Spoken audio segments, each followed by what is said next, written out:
In the fight sports world, there end up being these debates on how we're supposed to do certain things. For example, some people talk when we throw a hook, thumb up, some people say thumb in. Additionally, you're gonna see many videos where people are saying, okay, should your feet be flat or should you be on the balls of your feet? Very often, I think people are way too black and white when they think about these topics. Just like the hook, could be here, could be here, could be here, here, here. You've got to do what feels right for you.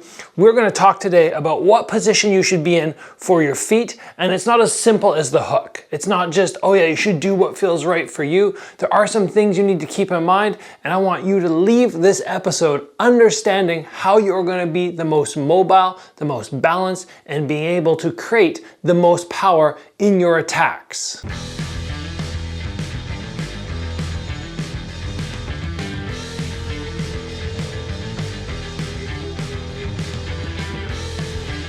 So balls of the feet versus flat-footed. It's a good topic, a good debate to get checked off on this channel because, of course, there are many people out there who are going to tell you one thing, there are many people who are going to tell you another, but I, as a 6-time world champion and somebody who's been doing martial arts since I was tiny, can really hopefully shed some light on this topic for you. The first thing which I want to say is when people say up on the balls of the feet, we need to be very clear that it is not elevating the heels. We're not doing this. We're not bouncing as high as we can. We're just disconnecting the heels very slightly. Very, very slightly. So now when we bounce, all of a sudden, yes, our heels might be touching the ground, but there's no real weight there. That's what you're looking to accomplish when people say balls of the feet. Definitely make sure you're not doing something like this because all of a sudden you're taking something which should be very beneficial. It should help you increase your mobility. It can help you increase speed. But once you elevate, all of a sudden you're gonna be going, whoa, whoa, whoa, I'm not feeling great. Oh, I wanna stay flat-footed. And then you end up being, okay, I'm gonna be a planted fighter. The downside, in my opinion, of being a planted fighter, somebody who goes, okay, I'm gonna stay flat to the floor, obviously your mobility is less. But when you think of a beginner learning something and somebody says, go flat-footed, you're gonna really be thinking, okay, feet flat to the floor. And you have to remember, even when you're a flat-footed fighter, you still need to disconnect your heel occasionally so that you can get a punch off. If I stay flat to the ground as I punch, look at the rotation. I can hardly complete that whole rotation for more power. And additionally, even if you're somebody who kicks off your lead leg, you might want to disconnect your heel as you throw your hook so you can open up that hip a little bit more. Not disconnecting your heel limits your movement. So we need to understand that there is a very subtle difference between being on the balls of your feet and being flat-footed. And even when I'm flat-footed, I don't carry the weight in my heels.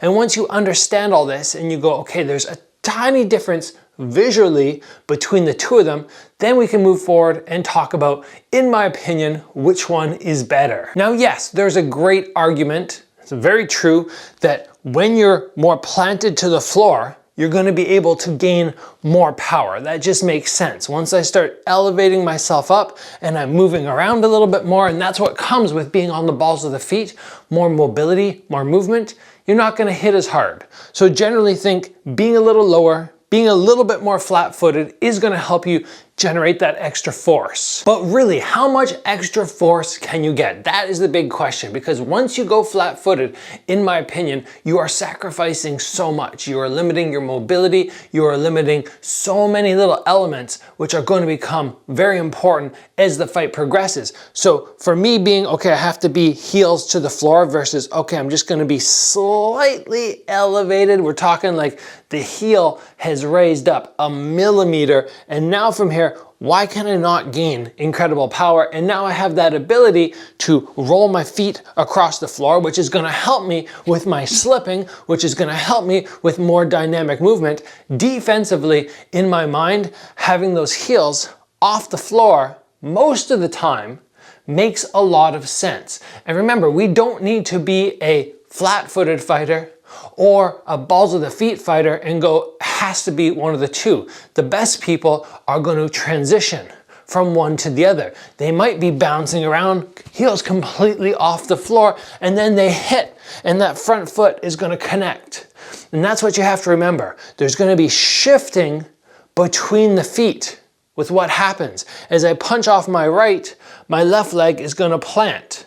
When I punch off my left, my right foot is going to plant. And that is very often going to be the case. You want to have most of the connection to the ground in terms of stability off the opposite leg. This allows me to pivot off the leg that matches the arm I'm punching with. And once I can pivot and disconnect that heel, which is technically on the balls of the feet, then I'm gonna gain more power. So make sure that you are going, okay, I can actually shift from one foot to the other on balls of the feet, and I don't have to think, okay, I'm flat-footed, heels connected, because that is 100% going to impair your movement, your punch power, pretty much everything. If you're trying to figure out what type of movement you prefer, what type of footwork is best for you, you can very simply just set yourself up and go, okay, I wanna move forward. How do I move forward? Do I put that heel down and do I push with a flat foot?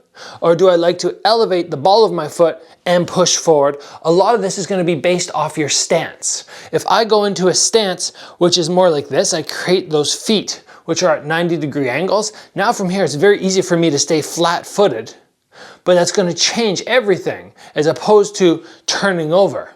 Now once I turn over, I'm more in this sort of squared stance, and from here, I'm in more of my bladed stance. So there are adjustments which are gonna help you figure out what is your ideal style, and a lot of that is based off first finding which footwork you prefer. So very often, as I always say on the channel, I'm not gonna tell you one is better than the other, and you need to do this. Very often it's based on you trying certain movements and then deciding this works for me. Same way when I throw a hook. I'm not gonna tell you your thumb has to be up or your thumb has to be facing in. I'm gonna say they're both very viable, great options that could work positively or negatively for you. But if I throw like this and it feels great, somebody else might hate it. My personal preference is anything that's close, I'm gonna go in here. As I start elongating, I might stick with this, but then I also might flip over. Same idea here. Test out, see what works for you, and just remember, don't limit yourself to the idea that the weight actually has to sit in my heels. It's not in the heels, it's pretty much always in the balls of the feet. It's just, do I disconnect my heel or do I not? And always remembering, one foot can be flat while the other one goes to the balls of the feet. I think that is the thing that everybody can agree upon. That is going to work the best. And that's pretty much all we need to talk about on this topic. Hope you guys enjoyed it. If you did, please get subscribed to the channel. As always, train hard, and I will see you back here soon for another video.